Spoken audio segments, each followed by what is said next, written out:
betul. Nah itu. Lebih tepatnya menikah itu tidak sesuai ekspektasi. Akhirnya gersang, rasanya gersang. Terus pertanyaan saya sebelum dilanjut. Sing milih bojo iki sapa?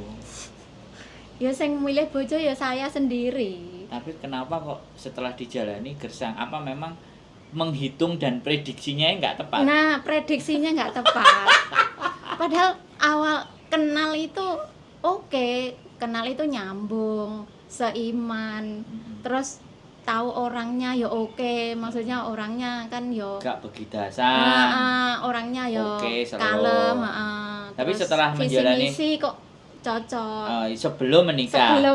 Setelah menikah kok ngene. Kok gak sesuai ekspektasi. Iya. Ya ini bukan menyalahkan atau bukan melihat masa lalu, tapi sesuatu yang sampai rasakan. Yang saya inginkan. Kita itu kan punya